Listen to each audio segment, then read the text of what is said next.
Hi everyone. Today I'm going to be introducing you to the concept of text analysis. This is a big, broad subject, and we're only going to be able to introduce a little tiny fragment of a really long intellectual tradition. But I did want to give you a sense as we think about how we look at texts. What are we doing? How do we decide what to analyze? How do we find things of significance? And why? What are we seeking to learn by doing it? Let's begin. So text analysis overall is the analysis of patterns and structures in language, and that's a super broad, super vague definition, but I think that'll do for our purposes because I think a lot of people use this term text analysis to mean a lot of different things. Usually it's in reference to written material, but not always. Sometimes people will talk about doing a text analysis of an oral interview that they've done, and it's been transcribed, but it wasn't written originally. It was originally oral. And I think that's fine.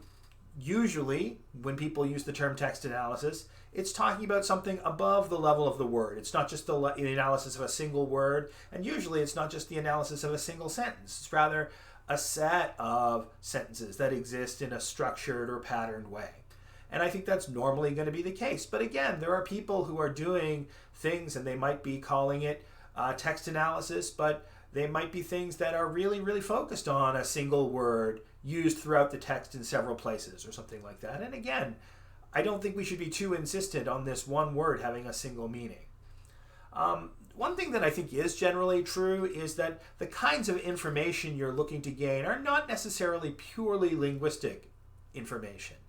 You may be, for instance, including semantic information, pragmatic information, social, contextual, historical, all kinds of information that you might want to bring to bear on the analysis of a particular text. So just bear that in mind as we're going through this.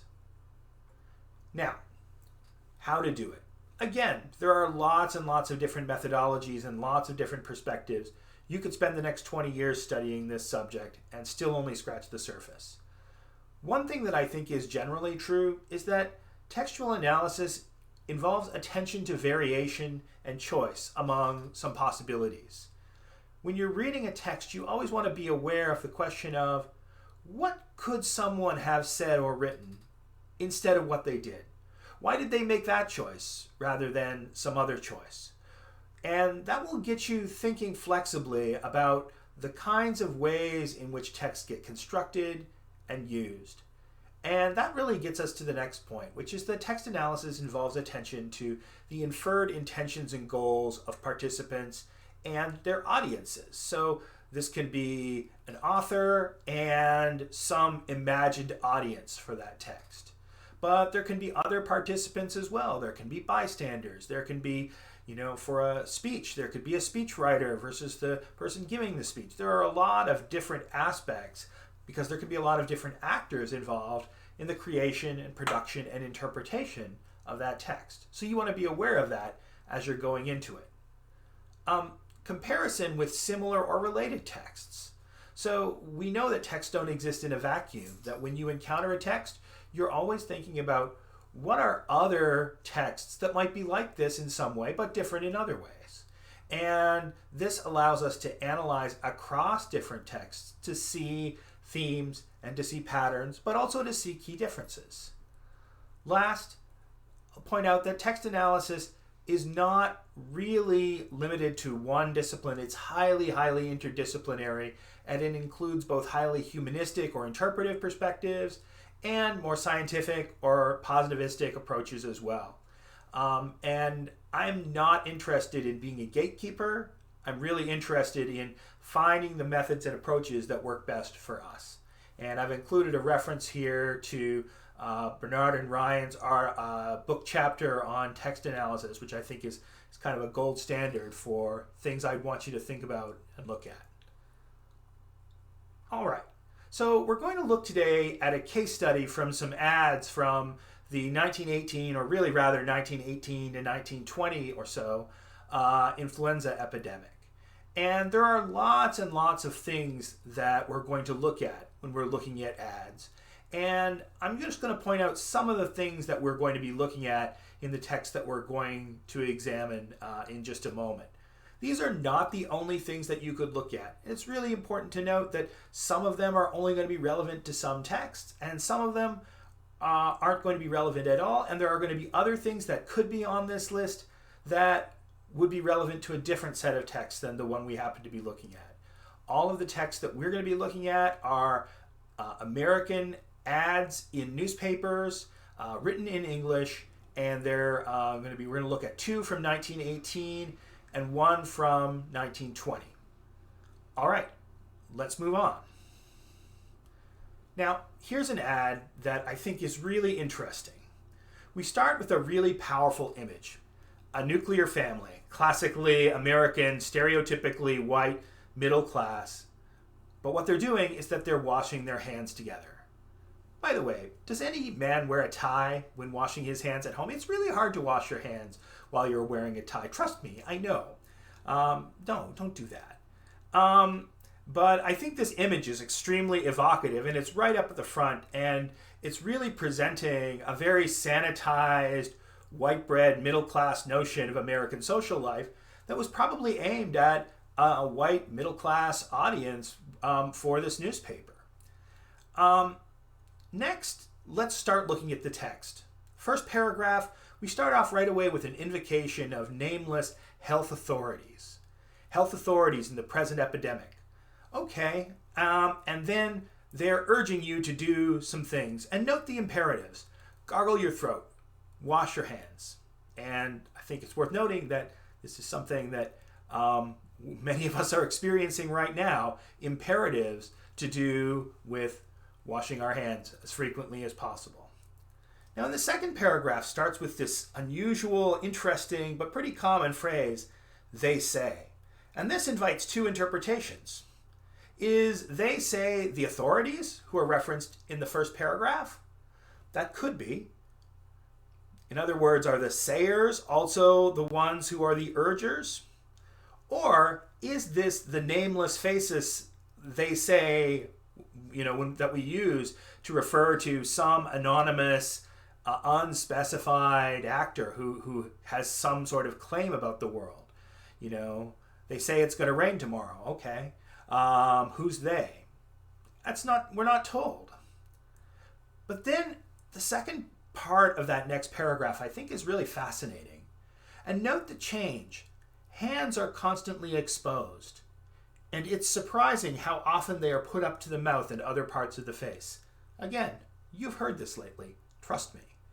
But what's different here as compared to the first paragraph is it's switched to the passive voice. And the agent, who's you, the audience, is not named, and most importantly for this present text, is not blamed. The things that they want you to do are in the imperative and in the second person. Wash your hands. But the negative actions, the ones that they don't want you to do, are written in the passive voice and the third person, and they're agentless. So I think this is one of the ways that we can look at the contrast between these 2 paragraphs and understand that one of the things that an ad doesn't want to do is, in selling you soap, to make you think that you're a bad person. Now, of course, then we have this payoff, this great big third paragraph, indented, big font, before you eat, after the day's work. It goes on, and of course, they want you to buy Lifebuoy with this key claim, the health soap. All right, so we're going along well so far.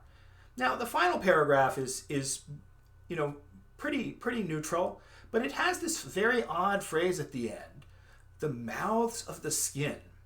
Now, I wasn't confused as to what that meant when I read it. It presumably means the pores.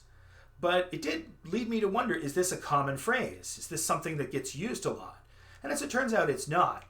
Some looking around shows that there are a couple of references. It's clear and evocative, though, but this is not idiomatic. This is not a common phrase. I was able, however, to find some references in some other ads to a different product sold in the 1920s called Wag's Salve. Products had fascinating names. Wag's Salve sounds like something that I would not put anywhere near my face. But regardless, it's the same genre, advertising around the same time, but it was really a very, very limited phrase in use. So that's something that might be a thread for further investigation. Now, of course, in this text, we're thinking throughout about the emphasis on cleanliness, frequent hand washing, and sanitation. And again, that's on all of our minds right now. But note the really important silence.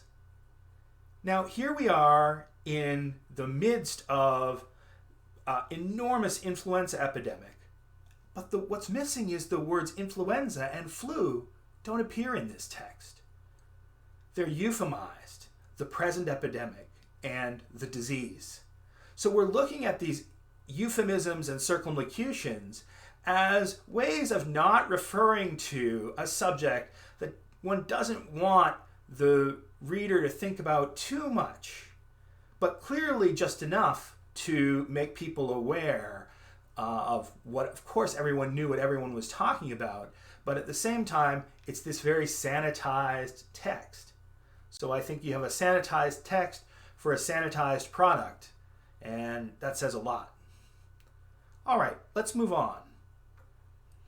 In this next text, we start right off with Spanish flu may be avoided. Now, this term Spanish flu, you may have heard this before, and this is the term by which some people would have called it to distinguish from earlier flus. It's really interesting and pertinent to the contemporary political situation that particular label, Spanish flu or Spanish influenza, was actually not particularly common in 1918, 1919, 1920. This is a text from October of 18. Usually it was just called influenza, or sometimes it was called in French la grippe, or just flu. In fact, I did a little searching around and a little quantitative analysis, and fewer than 5% of references to influenza from 1918 used this descriptor Spanish. Most of them just didn't. That kind of puts the lie to the notion that these terms were really commonplace in the sense that everybody was using them. Everybody wasn't using them. And here, of course, it was used, but it's important to note that it wasn't customary. And of course, that's setting aside the fact that the Spanish flu didn't in fact come from Spain at all. In fact, some sources say the first place that it was found was in Kansas, which is not too far from Omaha, Nebraska, where this newspaper is. But of course, it signals right away, we know what this is about, avoiding the flu. But note how next, in contrast to invoking medical authority, quote, the medical fraternity has admitted that it's helpless. And this is a powerful denial of expertise. When we see this, we should immediately perk up our ears and look a little more closely. What kind of text denies medical expertise? So bear that in mind as we go forward. Now we get into this big paragraph, bold and in all caps. It uses this unusual word cantonment, or cantonnement en français. It's an unusual word, and in fact, a little investigation shows that it was U.S. military jargon for a barracks or for military quarters, and that suggests that the audience may have included the military and military families. Remember that World War I is still ongoing. It's really in its last weeks at the point that this news article was published. But it suggests that some of the audience certainly would have been expected to know this term, which wasn't a super common term even in 1918. But it leads us to wonder what's going on there, and that's a thread that we can investigate down the line. But then, of course, we see the payoff here at the end of this paragraph, get adjusted by a chiropractor. And now the denial of expertise starts to make sense, that in contrast to doctors, that chiropractors know what's best for you. And we see that in the next paragraph. The consensus of medical opinion, there's nothing in their treatment of Spanish flu. And this, of course, goes even further. It claims that not only does the medical fraternity admit that it's helpless, but that doctors agree. We see doctors agree all the time in medical ads, but usually they're agreeing that something is good for you. Here we have doctors agreeing that something is bad for you or that they have nothing for you. They go on in the ad to describe a, quote, old-fashioned treatment. In other words, outdated, no good, of ipecac, opium, and aspirin, which, as it's It's not going to prevent the flu. I guarantee you, Ipecac, opium, and aspirin may treat some of your symptoms. They won't help you. They're actually right there. But note that it's then followed by a contrastive claim that invokes science and logic. And that's the claim that's made for chiropractic. Last, at the end of this paragraph, we have this really fascinating wordplay. To remove the cause of the dis-ease, take the dis out of the dis-ease, and let the body be at ease. Now, this is the etymology of the word disease. It's interesting because I think not everybody knows that because we change, the phonology changes, right? We change the S to a Z. Nobody says disease, we say disease. And that would have been true in 1918 as it is today. But it really suggests that the readership is being asked to reflect on this question of ease versus dis-ease. And this also then opens up another thread to lead us to ask, how widespread was this? Was this something that was common in chiropractic discourse? I don't know, but I know if I were going to investigate this text further, that's something that I'd want to pull on a little bit. Then at the end, we get this fascinating little word, which would be really easy to miss. It's just right down at the bottom, spinographer. And again, when you see a word that you don't know, you're going to look it up. What's fascinating is neither spinographer nor spinograph is in any dictionary that I could find readily. It's not in the Oxford English Dictionary, but I can find plenty of references to it. I can find a book from around this period called The Magic of the Spinograph, and lots of references. They're all from chiropractic, and they're all refer to x-rays for the spine that are used in chiropractic treatment. It's basically like a radiologist who's associated with a chiropractor.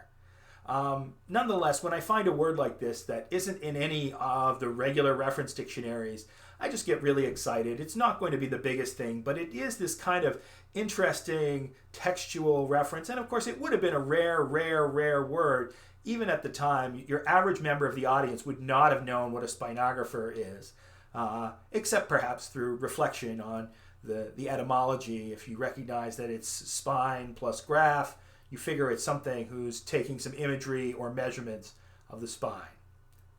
All right, let's look at one more text.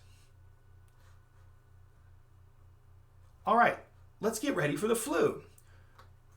This text is from 1920. We're 2 years into the epidemic, and awareness of the flu is extraordinarily high. I'm actually a little surprised that flu is in quotes here. Usually when you see something that's in quotes, that suggests that it's unusual or marked as a word, that you don't expect everyone to know it. But that certainly would not have been the case in 1920. People were using that term flu well before that.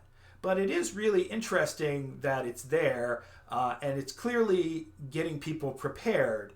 This is actually from February of 1920. In other words, the flu season would not have been hitting at this point. We're at a point, right, where the 1919 flu season is ending, and they're getting people ready for what's coming next.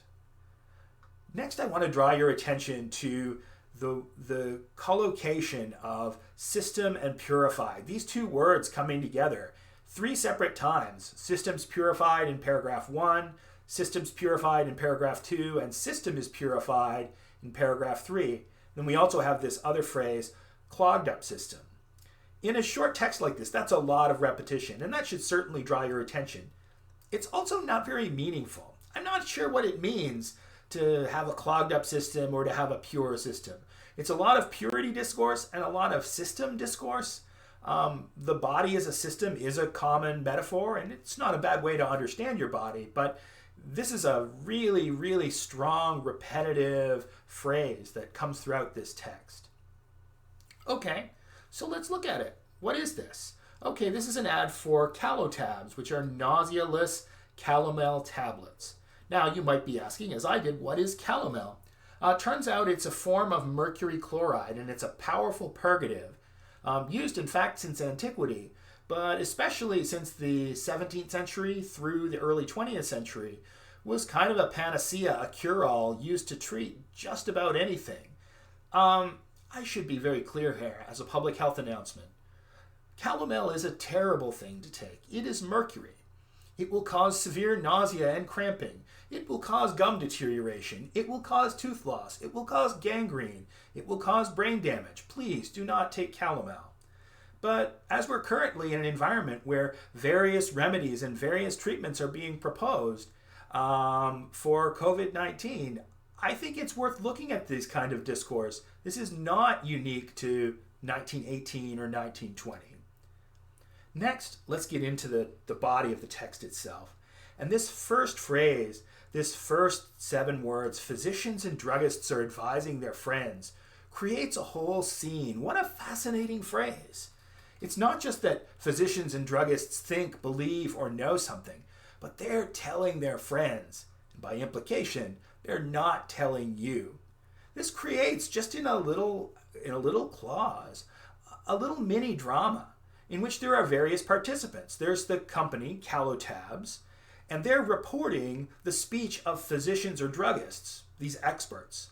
The experts are telling their audience, their friends, and then Calotabs, who has this specialized knowledge, is now telling you, the ultimate audience, that same information. So you have this little scene within a scene that's happening. It's really easy to miss. It would be really easy to just pass by, but when you think about that, they're evoking that particular image of knowledge, not just that other people have, but other people are telling other people. Now, we also see in this first paragraph this weird phrase, lazy liver. I'd never heard of this, but I looked it up.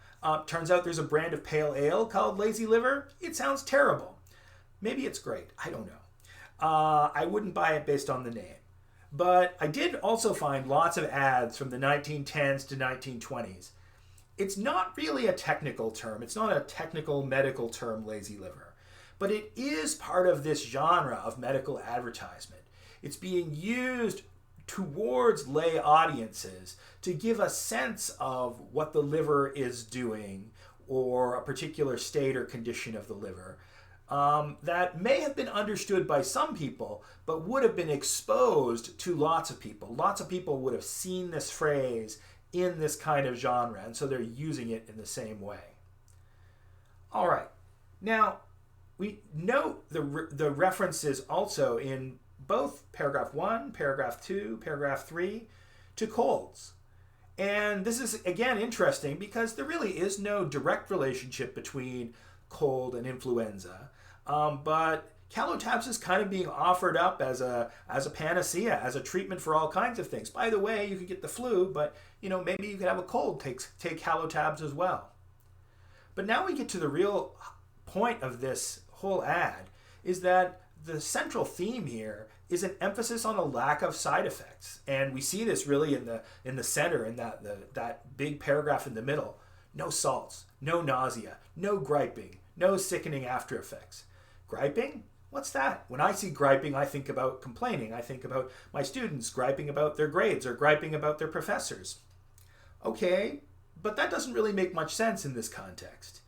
I then wondered whether it was a reference to the French grippe, which was a term used for influenza at the time.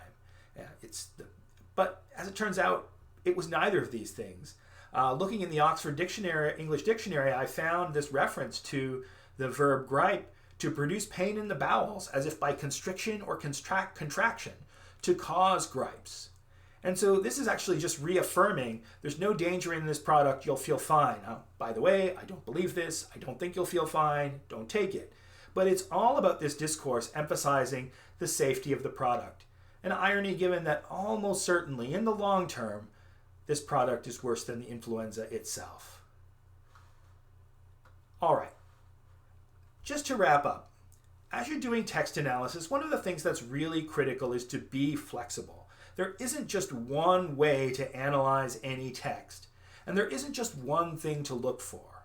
And so it's a skill like any skill, and the way you learn it is by doing it, by practicing, by working with texts, by playing around with it, and by asking questions. It is a skill that fundamentally relies on attention. Be attentive to what's going on and then what's not going on. Be aware of choices that people are making. Be aware that any text or any lack of text in a particular piece of work that you're looking at is going to involve some choices, things that could have been done differently. Why did they make this choice rather than another choice? That's your job as the analyst. Last, be aware of contexts. That I don't think it would have been possible to analyze any of the three texts we've just looked at without some knowledge of the social and historical context of the period 1918 to 1920 in American history and the context at the end of the First World War and a set of medical discourses that are ongoing relating to the influenza epidemic at the time. So that really tells us that we're not analyzing texts in a vacuum, that we're really analyzing them in relation to other texts and in relation to the broader contexts. Okay, that's all I've got. Thanks a lot, and we'll see you next time.